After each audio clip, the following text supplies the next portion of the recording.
بسم اللہ الرحمن الرحیم۔ آج کے لیکچر میں ہم اسلام کے نظام قصاص و دیت کی روشنی میں جنایت بدون نفس یعنی کسی انسان کو زخمی کرنے یا اس کا کوئی عضو ضائع کرنے پر قصاص کے واجب ہونے پر بات کریں گے۔ ناظرین، جنایت بدون نفس سے مراد کسی انسان کو زخمی کرنا یا اس کا کوئی عضو تلف کرنا ہے۔ کسی انسان کو زخمی کرنے یا اس کا کوئی عضو ضائع کرنے پر بھی قصاص لازم ہوتا ہے۔ فرمان باری تعالی ملاحظہ ہو، وَكَتَبْنَا عَلَيْهِمْ فِيهَا أَنَّ النَّفْسَ بِالنَّفْسِ وَالْعَيْنَ بِالْعَيْنِ وَالْأَنْفَ بِالْأَنْفِ وَالْأُذُنَ بِالْأُذُنِ وَالسِّنَّ بِالسِّنِّ وَالْجُرُوحَ قِصَاصٌ فَمَنْ تَصَدَّقَ بِهِ فَهُوَ كَفَّارَةٌ لَهُ وَمَنْ لَمْ يَحْكُمْ بِمَا أَنزَلَ اللَّهُ فَأُولَئِكَ هُمُ الظَّالِمُونَ۔ مائدہ آیت نمبر 45۔ اور ہم نے اس تورات میں ان کے لیے حکم لکھ دیا تھا کہ جان کے بدلے جان، آنکھ کے بدلے آنکھ، ناک کے بدلے ناک، کان کے بدلے کان، دانت کے بدلے دانت، اور زخموں کا بھی اسی طرح بدلہ لیا جائے۔ ہاں، جو شخص اس بدلے کو معاف کر دے تو یہ اس کے لیے گناہوں کا کفارہ ہو جائے گا، اور جو اللہ تعالیٰ کے نازل کیے ہوئے حکم کے مطابق فیصلہ نہ کریں وہ لوگ ظالم ہیں۔ تورات کے حکم کو دوبارہ قرآن کریم میں نازل کرنے سے یہ بات واضح ہو جاتی ہے کہ اللہ تعالیٰ نے اسی حکم کو شریعت اسلامیہ میں بھی برقرار رکھا ہے۔ ناظرین، جنایت بدون نفس کو حسب ذیل 4 اقسام میں تقسیم کیا جا سکتا ہے۔ نمبر 1، کسی شخص کا کوئی عضو جسم سے علیحدہ کر دینا، مثلا ہاتھ، پاؤں، انگلی، زبان، کان وغیرہ کاٹنا یا دانت اکھاڑنا، یا سر کے بال، داڑھی، مونچھیں، ابرو وغیرہ مونڈ دینا ہے۔ نمبر 2، عضو تو قائم رہے لیکن اس کی صلاحیت ختم کر دی جائے، مثلا کسی کی قوت سماعت، قوت بصارت، قوت شامہ یا ذوق یعنی چکھنے کی صلاحیت ضائع کر دینا جبکہ اعضاء موجود ہی رہیں۔ نمبر 3، کسی کے سر پر زخم لگانا۔ سر کے زخم کو فقہ کی اصطلاح میں الشج کہا جاتا ہے۔ سر کے زخم کا گہرا یا ہلکا ہونے کے اعتبار سے فقہا نے اس کو مزید اقسام میں تقسیم کیا ہے۔ نمبر 4، سر کے علاوہ جسم کے کسی بھی حصے پر زخم لگا دینا۔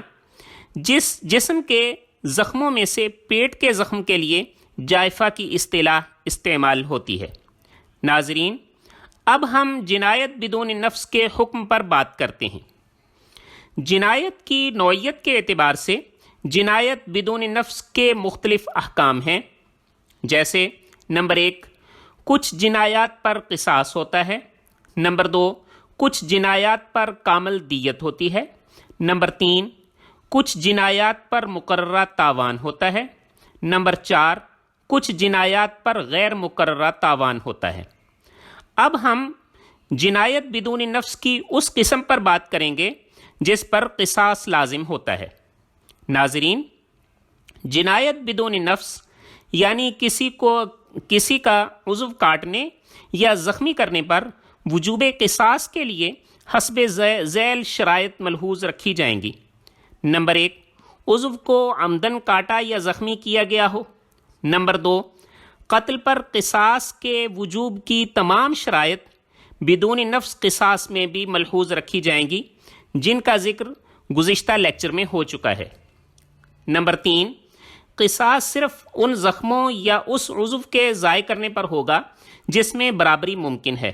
جہاں برابری ممکن نہیں وہاں قصاص لازم نہیں ہوگا بلکہ دیت ہوگی۔ نمبر 4، مرد و عورت کے درمیان بدون نفس پر قصاص لازم نہیں، یعنی اگر مرد کسی عورت یا عورت کسی مرد کو زخم لگا دے یا اس کا کوئی عضو ضائع کر دے تو بدلے میں قصاص نہیں ہوگا بلکہ دیت ہوگی۔ نمبر 5، بدون نفس میں شبہ عمد کا تصور نہیں بلکہ وہ عمد کے زمرے میں ہی آتا ہے، لہٰذا بدون نفس میں 2 ہی قسمیں ہیں، عمد اور خطا۔ ناظرین، اب ہم بدون نفس کی وہ مثالیں ذکر کریں گے جن پر قصاص لازم ہوگا۔ مثلا اگر کلائی سے ہاتھ کاٹ دیا تو بدلے میں ہاتھ کاٹ دیا جائے گا، ناک کاٹ دیا تو بدلے میں ناک کاٹ دیا جائے گا، کان کے بدلے میں کان کاٹ دیا جائے گا، دانت کے بدلے میں دانت اکھاڑ دیا جائے گا۔